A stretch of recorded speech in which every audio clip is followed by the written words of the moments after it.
नमस्कार दोस्तों, ये खबरें सिर्फ देशभक्त देखे ना कि अंधभक्त। ये कोई रंडी खाना नहीं है कि यहां गोदी मीडिया जैसी खबरें आएंगी। और हमारे जज्बात को हौसला देने के लिए चैनल सब्सक्राइब और वीडियो को लाइक जरूर कर दो। और आप हमारी वीडियो कहां से देख रहे हैं कमेंट में जरूर बताएं। दोस्तों, बिहार की राजनीति में जो तूफान उठा है उसने सिर्फ पटना नहीं, सीधे दिल्ली की राजनीति की जड़ें हिला दी हैं। चुनावी नतीजों की हलचल के बीच असली धमाका तब हुआ जब एमआईएम ने एक ऐसा प्रस्ताव रखा जिसकी कल्पना किसी ने सपने में भी नहीं की थी। एमआईएम ने मंच से सीधा ऐलान कर दिया, नीतीश जी बीजेपी का साथ। अभी छोड़िए, हम सिर्फ बिहार की सत्ता नहीं, दिल्ली की गद्दी भी आपको दिलवा देंगे। प्रधानमंत्री की कुर्सी तैयार है, बस कदम बढ़ाइए। यानी मामला अब मुख्यमंत्री किसे बनना है कि नहीं रहा, सीधे प्रधानमंत्री कौन बनेगा यह तय करने का खेल शुरू हो चुका है। और दोस्तों, सबसे दिलचस्प बात यह है कि इस बाजी में एमआईएम अकेली नहीं है। सूत्रों के मुताबिक एमआईएम, कांग्रेस और शिवसेना तीनों ही नीतीश कुमार को प्रधानमंत्री बनाने का फार्मूला पहले से पास रखे बैठे हैं। हां,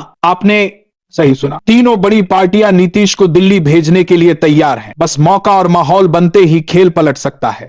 कांग्रेस भी इस उम्मीद में चुप है कि मोदी विरोधी चेहरा अगर किसी क्षेत्रीय नेता से आता है तो नीतीश सबसे सुरक्षित शर्त है शिवसेना तो पहले ही संकेत दे चुकी है कि प्रधानमंत्री का पद किसी भी मजबूत सेक्युलर क्षेत्रीय नेता के लिए खुला होना चाहिए। और इस सूची में सबसे ऊपर नाम सिर्फ एक है, नीतीश कुमार। अब एमआईएम की इस सीधी पेशकश ने खेल और भी बड़ा कर दिया है। अब सवाल यह नहीं रहा कि नीतीश बिहार में क्या करेंगे, सवाल यह है कि क्या वे अभी दिल्ली की ओर कदम बढ़ाएंगे। क्या बीजेपी की वर्तमान सरकार पर असली खतरा शुरू हो चुका है। दोस्तों, राजनीति में मौके बार बार नहीं आते और इस बार जो मौका आया है वह नीतीश कुमार के करियर का सबसे बड़ा मोड़ साबित हो सकता है। नीतीश कुमार खुद इस खेल के पुराने उस्ताद हैं और वे जानते हैं कि राजनीति में कब मुस्कुराना है और कब चुप रहकर पूरे राज्य को असमंजस में छोड़ देना है। नतीजों के बाद जो चुप्पी उन्होंने ओढ़ी उसने जेडीयू के भीतर ही हलचल पैदा कर दी।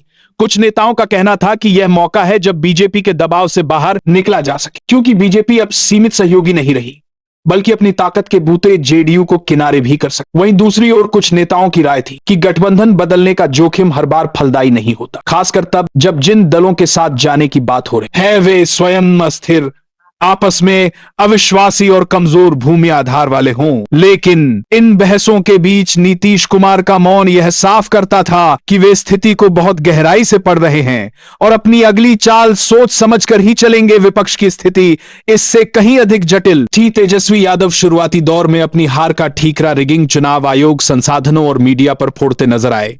लेकिन जैसे जैसे विस्तृत मतगणना सामने आई, यह साफ होने लगा कि समस्या बाहरी नहीं बल्कि भीतर की है। जो क्षेत्र पहले आरजेडी और कांग्रेस पार्टी का मजबूत आधार हुआ करते थे, वहां इस बार एमआईएम और एनडीए की पैठ बढ़ी। यह बदलाव केवल कुछ वोटों की अदला बदली नहीं था, बल्कि एक संकेत था कि अल्पसंख्यक मतदाता अब डिफॉल्ट वोट बैंक वाली मानसिकता में बंधा नहीं रहना चाहता। सीमांचल के मतदाता ने यह संदेश दिया कि वह अपने वोट का इस्तेमाल रणनीतिक ढंग से करेगा और वह उस उम्मीदवार को चुनेगा जो ज्यादा प्रासंगिक, ज्यादा सक्रिय और ज्यादा जमीनी है। एमआईएम का प्रदर्शन यही साबित करता है कि 2020 एक तुक्का नहीं था। इस बार की जीतें बड़े अंतर से हुई, जो यह दर्शाती है कि यह पार्टी अब उस क्षेत्र में गहरी जड़ें जमा चुकी है। कांग्रेस की हालत सबसे खराब थी, वह सीमांचल की 6 सीटों पर सिमट गई और राज्य के अन्य क्षेत्रों में उसका अस्तित्व लगभग समाप्त हो गया।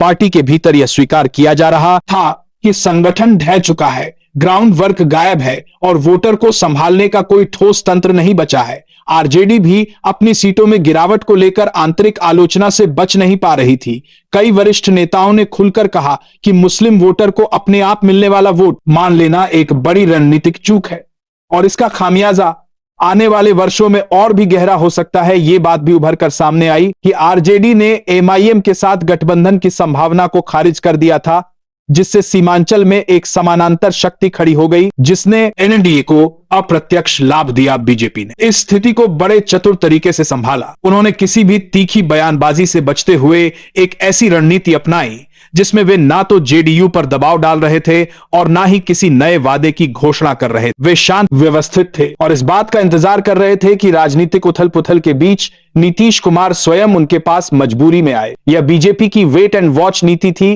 जिसने उन्हें एक सुरक्षित दूरी बनाए रखते हुए भी सबसे मजबूत स्थिति में खड़ा है।